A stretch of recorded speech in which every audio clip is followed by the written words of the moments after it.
Hi dear leaders, ನಾನಿವಾಗ top most hotel in India ತಾಜಲ್ಲಿದ್ದೀನಿ.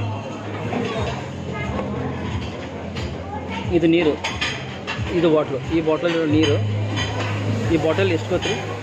800 rupees. So ನಾವು ಖರ್ಚು ಮಾಡೋದ್ರ ಕಡೆ ಯಾವತ್ತೂ ಕಾನ್ಸಂಟ್ರೇಟ್ ಮಾಡಬಾರ್ದು, ಅರ್ನಿಂಗ್ ಕಡೆ ಕಾನ್ಸಂಟ್ರೇಟ್ ಮಾಡಬೇಕು. ಅರ್ನಿಂಗ್ ಯಾವುದೇ ರೀತಿ ಇರಬೇಕಂದ್ರೆ ಆ್ಯಕ್ಟಿವ್ ಇನ್ಕಮ್ ಅಲ್ಲ, ಪ್ಯಾಸಿವ್ ಇನ್ಕಮ್. ಪ್ಯಾಸಿವ್ ಇನ್ಕಮ್ ಬರಬೇಕು ಅಂದರೆ ಆ್ಯಕ್ಟಿವ್ ಇನ್ಕಮಲ್ಲಿ ಯಾವ ರೀತಿ ಇನ್ಕಮ್ ಬರುತ್ತೆ ಅನ್ನೋದನ್ನು ಡೋರ್ ಟು ಡೋರ್ ಮಾರ್ಕೆಟಿಂಗಲ್ಲಿ ಯಾರೆಲ್ಲ ರೀಸನ್ಗಳು ಕೊಡ್ತಾ ಇದ್ದೀರಿ, ಕಸ್ಟಮರ್ಗಳು ಕನೆಕ್ಟ್ ಆಗ್ತಾಯಿಲ್ಲ, ರೀಸನ್ಗಳು ಹೇಳ್ತಾ ಇದ್ದಾರೆ, ಇದು ನಮಗೆ ಡಿಸಿಷನ್ಸ್ ಮೇಕರ್ಸ್ಗಳಿಲ್ಲ. 10 ಗಂಟೆ ಆಯಿತು ಸರ್, ಎಲ್ಲ ಹೊಲಕ್ಕೆ ಹೋಗಿರ್ತಾರೆ, ಕೆಲಸಕ್ಕೆ ಹೋಗಿರ್ತಾರೆ, ಸಂಜೆ ಆಯಿತು, ಸಂಜೆ ದುಡ್ಡು ಕೊಡೋಲ್ಲ, ಇವೆಲ್ಲ ಏನಿದಾವಲ್ಲ, ನಾವು ಇದನ್ನೆಲ್ಲ ಫೇಸ್ ಮಾಡಿದ್ದೀವಿ.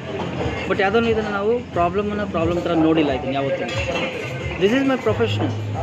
ಸೊ ಈ ಪ್ರೊಫೆಷ್ನಲ್ನ ನಾವು ಹೆಸರು ಮಾಡಬೇಕು. ಎಲ್ಲ ಆರಾಮಾಗಿದ್ದಾಗ, ಎಲ್ಲವೂ ಕ್ಲೀನಾಗಿದ್ದಾಗ ಸಕ್ಸಸ್ ಆಗೋಕ್ಕೆ ನೀವೇ ಬೇಕಿಲ್ಲ. ಅದರಲ್ಲಿ ಸಕ್ಸಸ್ಸಲ್ಲಿ ಯಾರೂ ಇಲ್ಲ, ಎಲ್ಲರೂ ಮಾಡಿರ್ತಾರೆ. ರೈಟ್ ನಾವು ಸೊ ಯಾರೂ ಮಾಡದೇ ಇರೋಂಥದ್ದನ್ನು ಮಾಡಬೇಕು, ಆವಾಗ ನಮ್ಮ ಹೆಸರು ಕಾಣುತ್ತೆ. ಸೊ ಹಾಗಾಗಿ ನಾನು ಹೇಳೋದು, so I am in Taj hotel. ನಿಮಗೆ ಲೊಕೇಶನಲ್ಲೇ ಕಾಣಲಿ ಅಂತ ನಾನು ಅದನ್ನು ಹಾಕಿದ್ದೀನಿ. ಇಟ್ಸ್ ಲೈವ್ ಲೊಕೇಶನ್ ನೋಡಿರಿ. ಇಲ್ಲಿ ಫುಲ್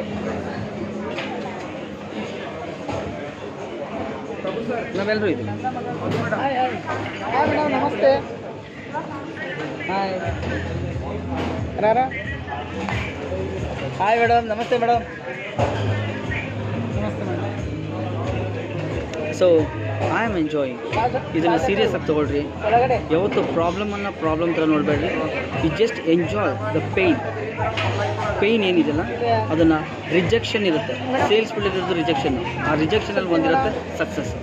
ಆ ಸಕ್ಸಸ್ಸಿಗೆ ಏನೆಲ್ಲ ಕಾರಣಗಳು ಬೇಕು, ಆ ಸಕ್ಸಸ್ಸಿಗೆ ಏನೆಲ್ಲ ಬೇಕು ಅದನ್ನು ಮಾಡಿರಿ. ಖಂಡಿತವಾಗ್ಲೂ ನೀವು ಕೂಡ ನಾಳೆ ದಿನಗಳಲ್ಲಿ ದೊಡ್ಡ ಮಟ್ಟದಲ್ಲಿ ಬೆಳಿತೀರ. ನೀವು ತಾಜ್ ಹೋಟೆಲಲ್ಲಿ ಬಂದು ಊಟ ಮಾಡ್ತೀರ. ನಾವು ದೂರದಲ್ಲಿ ಕೂತ್ಕೊಂಡು ತಾಜ್ ಹೋಟೆಲ್ ಊಟ ಮಾಡೋದು ಭಾಳ ಈಸಿ ಅಂತ ನಮಗೆ ಅನಿಸುತ್ತೆ. ಆದರೆ ಇಲ್ಲಿ ಒಂದು ಬಾಟ್ಲು ನೀರಿಗೆ 800 ರುಪೀಸ್ ಕೊಟ್ಬಿಡಿ. ಒಂದು ಪಿಜ್ಜಾ ನಮ್ಮ ಮನೆ ಹತ್ರ ಡೊಮಿನೋಸ್ ಪಿಜ್ಜಾ ಬಂದು 150 ರೂಪಾಯಿ 200 ರೂಪಾಯಿ ಒಳಗಿರ್ತದೆ. ಇಲ್ಲಿ 1500 ರುಪೀಸ್. ಅರ್ಥ ಆಯಿತು? Just enjoy your life. ಇರೋ ಒಂದು ಲೈಫನ್ನು ಹಾಳು ಮಾಡ್ಕೋಬೇಡ್ರಿ. ಸೋಮಾರಿತನ ಬಿಡ್ರಿ, ಪ್ರೊಕ್ರಾಸ್ಟಿನೇಷನ್, ನಾಳೆ ಮಾಡ್ತೀನಿ ಅನ್ನೋದನ್ನು ಬಿಡ್ರಿ. ಕಸ್ಟಮರ್ಗಳು ಏನಂತಾರೆ ಅನ್ನೋದನ್ನು ಮನಸ್ಸಲ್ಲಿ ನೀವೇ ಇಮ್ಯಾಜಿನೇಷನ್ ಮಾಡ್ಕೋಬೇಡ್ರಿ. ಕಸ್ಟಮರ್ ಎಲ್ಲರೂ ನಿಮ್ಮ ಥರ ಮನುಷ್ಯರು.